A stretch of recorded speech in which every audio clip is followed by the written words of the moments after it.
What's up, everybody? Kyle here at Let's Talk Wax, and today we're going to be looking at all releases in 2022 Bowman, 2022 Bowman Chrome, and 2022 Bowman Draft, some of the top prospects from each of those releases, and also some sleepers that I like out of these releases that are right around the $10 to $5 range.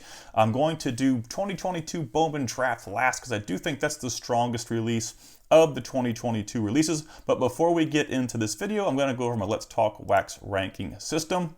And you can see here, I have players ranked Elite through 7, Elite being a current player ceiling of MLB MVP, and that rank is very rare. I think some of the last players to be ranked Elite in my breakdowns were Jackson Chourio, Jackson Holliday, Elly De La Cruz. Players of that sort of caliber reach the Elite rank. Most players will fall into the 2 to 3 range that I like, and 1s being players that I really like. But the Elite rank is very, very rare, and I save that for special players. 7 is really bad, 6 is even but just a little bit better. And you can see here, these are based on player ceiling, not really player capability, but just player ceiling, where I think they could be one day at their peak. So that being said, we're going to get into, sorry, I actually was on 2022 Draft. We're going to jump into 2022 Bowman to start this thing off. You can find all of these breakdowns for every release since 2020, every Bowman release, over on my Patreon page. I've got lots of stuff over there. I've got team break guides of the same nature. I've got my Juggernaut ranking systems for all minor league prospects.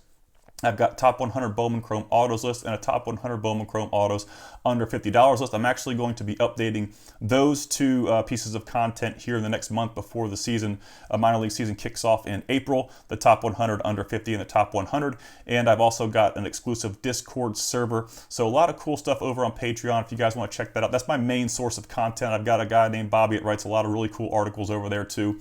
As well, it's only $5 a month for the base membership. And there's some free stuff over there as well too if you don't want to pay the $5 a month. But anyway, after that plug, we're going to get into 2022 Bowman. We've got Colson Montgomery, and I'm going to skip over the guys that are ranked below, or I'm only going to cover the guys that are ranked 2.5 and up, and the sleepers at the very end. So we got Colson Montgomery, who's kind of struggled over the last season in AAA at 573 plate appearances, a 214 batting average, a 167 ISO. He does have some juice and he does have some athleticism at shortstop. The K rate's kind of high. I do like Colson Montgomery. I think he's a guy that's probably going to get his chance in the major leagues in 2025, so he's definitely probably going to have that call-up sell window. But his cards are at an all-time low of $60 right now. He did kind of struggle last year in AA, and he struggled this year, so his cards are down quite a bit from where they were in 2022 on release, around $80. We've got Edgar Quiero, who was traded to the Chicago White Sox. The White Sox picked up a ton. I'm going to change this up real quick. The Chicago White Sox picked up a ton of young prospects over the last couple of years, especially this year. And Quiero was one of them.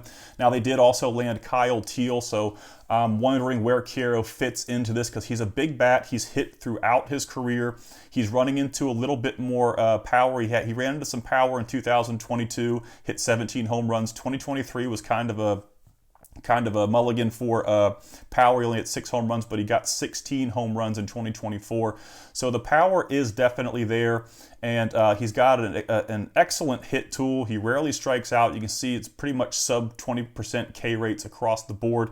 And for you guys that don't watch my content, I do like to see walk rates above 10, K percentages above 20 or below 20, ground ball to fly ball rates below 1, and WRC plus is a stat that measures a player against other players in his classification. So in AAA, the average would be a 100 for WRC plus, so he's 23, I guess you could say, points above the average player. Anything below 100 would say it's a below average player, and anything above 100 would say it's an above the average player. So the higher the WRC plus, the better. The higher above 100, the better. The further below 100, the worse. And these are just the comps. This is stuff that I cover, and I think I take for granted that most of my viewers understand these stats, but ISO is just a measure of their raw power. It's their batting average on extra base hits. Batting average, of course, is batting average, but you can look up these stats on Fangraphs, probably the best prospecting website available for you guys if you want to get some more information on the stats that I use. I try to shout out Fangraphs as much as I can because without them, I would not be able to have the in-depth information that I can provide to you guys. They do a lot of great work over there, and they have the best stats. I think you can filter them and all kinds of crazy stuff. I do have a membership to their program. I'm getting long-winded. Max Muncy, another guy who I think is going to make their major league debut in 2025, hit 277 with a 214 ISO, had 8 home runs across the smaller sample size. When he was healthy, he did really well in 2025. So as long as he can stay healthy, I think he's probably going to be one of the better players. He did have a high ground ball to fly ball rate at 1.88. I'd like to see that drop and possibly run into some more power, but he's definitely going to be a guy to watch. In 2025, his cards are really cheap right now. They peaked around $45 on release, and they've been around $20 for the last 2 years. But he does play for the Oakland A's. It's a small market team, or not the Oakland A's anymore. I guess they're just the Athletics.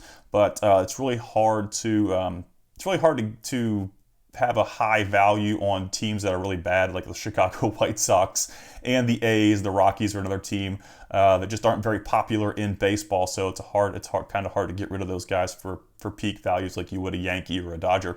Now, there's a ton of MLB graduates on this list. We've got them. I'm just going to go over the guys that were not optioned to AAA during the 2024 season. Oswaldo Cabrera, his cards are around $15. He had a .9 WAR. Lennon Sosa, .1 WAR. His cards around $5. Ellie De La Cruz is in this release. He is the top chase now that the Wander Franco rookie cards and his situation has escalated to where it's at right now.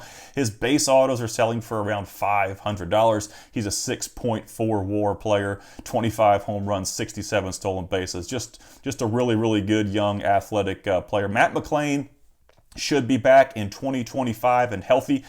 His cards are down $100 from 2023 due to the shoulder injury, so I'd expect him to perform well in 2025 and for his card values to peak back up. Curtis Mead just can't seem to get it going at the MLB level. Daryl Hernandez, we got a bunch of sub-1 WAR players here at the bottom. James Wood, his cards are $225. He's kind of just got his feet wet in Major League Baseball last year. Young Kenzie Noel had 13 home runs. His cards are around $45. So there is still some value for some players at the Major League level. Jonathan Clase is a $10 auto right now, traded to the Toronto Blue Jays, and Ryan Bliss was optioned to AAA. These are all the chopping block players. These are the guys that I don't think will ever make it to the Major League level. I actually don't have any sleepers. I guess you could say Warming Bernabel, a possible sleeper. He's kind of fallen off over the last 2 years. I forgot to cover Trianos. Definitely one of the top bats in this release. He is an elite contact hitter, high ground ball to fly ball rates, low power. So, I mean, he's probably looking at an infield utility role, but he is going to make a ton of contact and hit for some average, just no power there to speak of. I did miss him while I was going through these players, and I think that's going to be it. Not a whole lot of sleepers, not a whole lot going on. This is an older release, and like I said, the majority of the players are on the chopping blocks. We're going to get to 2022 Chrome next. Take a look at Brady House. Now, I did buy some Brady House stuff this offseason because I did anticipate him making his Major League debut in 2025, and I'm a guy that likes to sell at call-up. I don't really risk what happens after call-up because the percentages of players performing very well post-call-up is very low, and I usually take that sell window and kind of run with it. Now, he has a non-first auto in this release. His first Chromes are in 2021 Bowman Draft. But House is a power-hitting third base prospect. He's not playing shortstop anymore. He does have some hit tool risk. You can see with the K numbers here. And he did post a high ground ball to fly ball rate in AAA, but it didn't really impede his power that much. It did dip a little bit. You can see in 300 plate appearances, he hit 13 home runs in AA, and in just 70 less, he hit 6 in AAA. So the ground ball to fly ball rate did kind of impede his power production, but he's a guy to watch, a guy I definitely think will make his Major League debut in 2025. Let's keep on going down the list. Jason Trio has kind of shot up the ranking boards. He's on the top 100 in most mainstream top 100 lists. This was a guy I bought pretty heavy into on release, and his prices haven't really changed much. I did manage to sell some buy it now best offers for like around $55 to $60 this offseason, but I think If he runs into some power, his prices are definitely going to jump. He's a hit tool speed guy right now. He plays outfield. He's nothing like his brother. This is not going to be a similar situation. I do think a lot of his price value does come from the fact that he is Jackson Chourío's younger brother. But the power just isn't quite there like Jackson, but he does have plus speed and a plus hit tool, so he's definitely a guy to watch. In 2025, I think he's going to continue to climb up the prospect ladder. Ricardo Cabrera struggled a little bit last year. He was one of my favorite sleeper prospects coming into the 2024 season. You can see here he had a pretty solid performance in 2023. I think I ranked him as high as 1.5, but the 2024, his first full season in low A, wasn't exceptional. It was good, but it wasn't exceptional. He hit 11 home runs, stole 19 bases. I don't really put a lot of emphasis on stolen bases in low A. When players get to high A, double A, triple A, and they start to rack up stolen bases in those levels, that's when I kind of get excited about a speed, power possibility. Look, he didn't take many walks in low A. He got a 22.1 K percentage. Ground ball to fly ball rate was pretty high for me at 1.66. That's kind of flirting with the no power line right there, but he needs to get that down. Needs to take some more walks, but he's definitely become an extreme sleeper prospect at $10. His cards were selling for around $35 in 2023, and I think he could be a breakout guy in 2025. Keyword there is could. I've also seen some sales for around $5 and under for Cabrera, so you can probably find him very cheap right now. One of my favorite sleeper prospects in all 2022 releases for sure. Roderick Arias didn't quite make the 2.5 cut. The hit tool's a huge risk, but he's also got a huge speed power. I figured I'd just cover him while he's right here. 13 home runs, 37 stolen bases, but tons of risk right here with Roderick Arias. His cards are at an all-time low of $30. Let's go down through here to see if we can find any more 2.5s. Yanquiel Fernandez, I've got him on my sleeper list. Here are the MLB graduates out of 2022. 2022 Chrome got Ceddanne Rafaela. He posted a .9 WAR this year. We've got Jackson Chourio, obviously got really hot in the back half. I think he's going to have a big year. His cards are like a roller coaster. He struggled in the front half of the MLB season last year and got really hot in the back, and his values went right back up to where they were. He's right at 325 for a base auto right now. Jackson Merrill, can't believe his cards aren't more expensive, possibly because it's a non-first auto in this release. He's like Brady House. His first chromes are in 2021 Bowman Draft. Jackson Chourío's first chromes are actually in 2022 Bowman, and his autos are in this release. But a 5.3 WAR, 24 home runs, 16 stolen bases. His cards are $115 right now. So still pretty dang cheap for the production you're getting out of Jackson Merrill, which is pretty impressive season last year. We've got some more just 1 to negative WAR guys here. Some option to AAA. We've got some age disqualifications here. Lots of guys on the chopping block on this release. Chrome is notorious for having lots of young players that kind of fizzle out in the lower minors, high A, and just really high K percentages. Guys on the chopping block are guys that I don't foresee ever making an MLB roster. Now, there have been a few here and there kind of outliers that do pop back onto the list when they perform well, but very, very seldom do players come off the chopping block and get back into a release. Now, I do have some sleepers out of this release. Cameron Cawley, Dalen Lyle, Diego Velasquez, Juan Guerrero, Ricardo Cabrera, as I mentioned before, Wilfred Veras, William Bergolla, and Yanquiel Fernandez. And as I said before, you can find the full breakdown. You can get the write-ups and the information over on my Patreon page for these guys. But these are some sleepers I like out of this release. Now we're going to jump into 2022 draft. Grab a sip of water here, as I'm getting a little long-winded. We have lots of players on this list that did go to the age chopping block. I cut my content off at 24 years of age, and you're going to see down here that I am still kind of tracking some of these guys that I really like coming into 2025. I'm going to kind of cover them too, but if I didn't have a chopping block and I didn't have an age disqualification, I would hardly ever be able to update this stuff. It'd just be so many prospects to keep track of. That's the reasoning for the chopping block, is I'm not going to waste a ton of time tracking prospects I don't think I'll ever make the major league level. And after 24 years old, I chopped them off too. So I try to provide as much content as I can to you guys. So that's the reason for the chopping block, if you're wondering. Alex Freeland, speed power look here with the Los Angeles Dodgers. His cards were $5. He was one of my favorite sleepers back in 2023. They bumped up to an all-time high of 25. He's an older guy, 23.4. He's almost 24 years old, but his stock is way up right now after a big season in 2024. The big problem with the Dodgers is, where does he get into a lineup with that team? It's a very, very good team, and it's always hard to crack the lineup in LA. I think Dalton Rushing is going to be a guy that can do it, and I think we'll cover him here in a little bit. Chandler Simpson, he's a rank of 2 for me. Elite hit tool, elite speed, leads the minor leagues in stolen bases every year.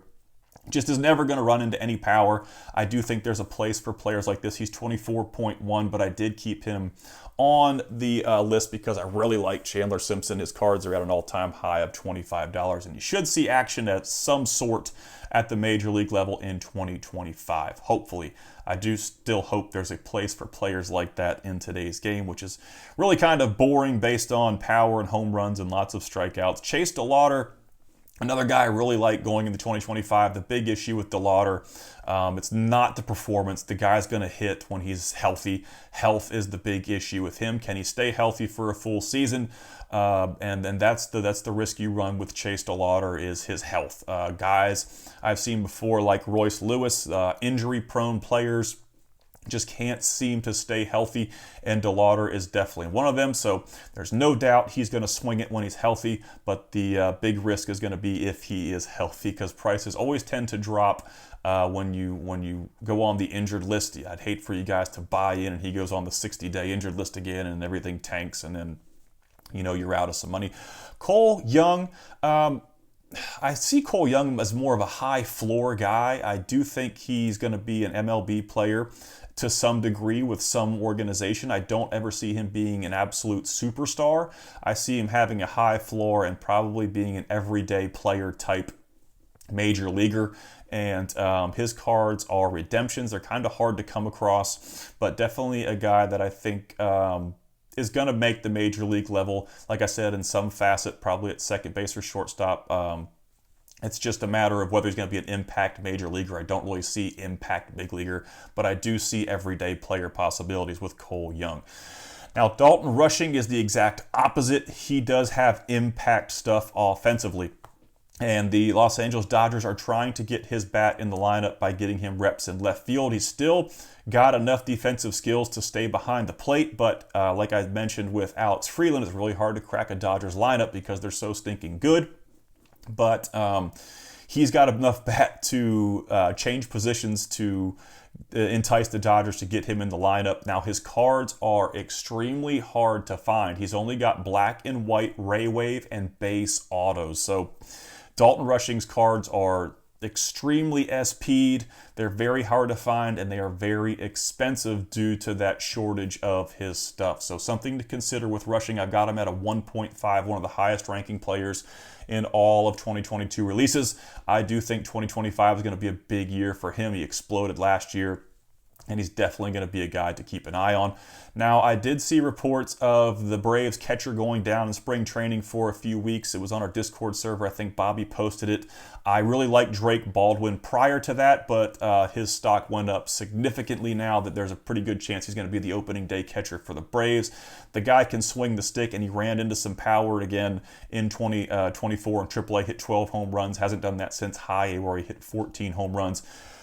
If you bought into Drake Baldwin in 2023 and 2022 on release, when no one was really aware of the talent that he possessed, you're in a pretty good spot right now because his stuff's selling for $50. He 5x'd his $10 buy-in on release. So if you're sitting on Drake Baldwin for the last couple of years, this may be your year to cash in on him. I do foresee him making the MLB opening day roster, and that is always good for card values. Henry Bolte, another one of those high-risk guys, kind of like Roderick Arias, but a little less risk. He does hit for some average. He's got a huge speed power ceiling. His cards are also redemptions and SP'd. But if you like risky prospects, Bolte is the guy for you. He's going to hit for power, he's going to steal bases, and he's going to punch the crap out of it.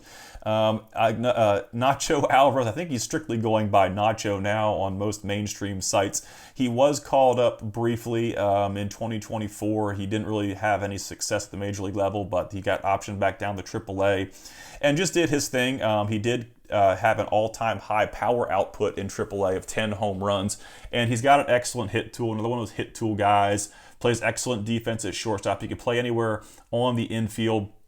But another guy who I think is going to, pop back up and forth between the major leagues and AAA until he can kind of get in a groove and sit into maybe an everyday spot or maybe a fourth infielder spot. Jet Williams, he got back into the game in 2024 after being on the 60-day injured list. I bought a ton of Jet Williams while he was injured, and I sold all of my Jet Williams already as the prices jumped back up because he performed pretty well in AAA towards the end of the season. He is a pretty big power shortstop, and power hitting shortstops are probably some of the most popular players in prospecting. If you guys are kind of new to this, they are kind of the creme de la creme of prospecting. People want power hitting shortstops and possibly center fielders. So posted a 192 WRC plus over a small sample size. I do think Jet is going to should have a pretty big year in 2025 if he can stay healthy. And I'm excited to see what happens with him. Mikey Romero went from high A to double A this year. He did get that promotion. He got some time in double A. He was okay there, hit 16 home runs, which was really exciting because you can see the power output throughout his career has been very low. So he's definitely growing into some power. I wish the walk rates were a little higher. The K rate kind of got a little high over a small sample size, but another middle infielder with some pop, definitely a guy to look at in the Boston Red Sox organization. His cards are also redemptions and SP'd, so they're very hard to come across, making his stuff more valuable. Sal Stewart isn't really a sleeper anymore. I've talked about Sal Stewart for 2 years now. I've always liked the hit tool. He's making strides at second base and on the infield. And he's always been a solid bat. He hit 8 home runs last year with 338 plate appearances. Not a ton of power. He's a very solid bat, a very high floor bat. He's got great walk and K percentages. I don't know if he's going to be an impact bat. And by impact, I mean bats that are game changers at the MLB level. A guy like Matt McLain in 2023, kind of like just an impact bat, a guy that can really swing the stick at the next level. I don't know if Sal Stewart's going to be that, but he could have everyday player possibilities. I think he's broken into most mainstream top 100s, and his cards are right around $25 right now. Now we've got some MLB graduates here. Brooks Lee did not have a very good start to his MLB career last year. Jace Young, same way. A lot of sub-1 WAR players. Jackson Holliday struggled at the major league level last year. His cards are still $275, and he was only 20 years old last year. These are the ages, I forgot to mention this at the beginning, these are the ages they currently are, not the age they played at this level. So when I do my updates, so like Termarr Johnson would have been like 20.1 in AA, but this is the current age they are today or last week whenever I updated this. Jackson Holliday is the biggest chase out of this release for sure. We've got some more sub-1 WAR players. Zach Neto, only a $25 auto with a 3.5 WAR, the highest WAR on this MLB graduates list. But those are the guys that graduated to MLB. Now we've got these age disqualification guys I said I would give a little shout out to. I'm just going to say the guys that I like going into 2025. Dominic Keegan, Drew Gilbert for sure.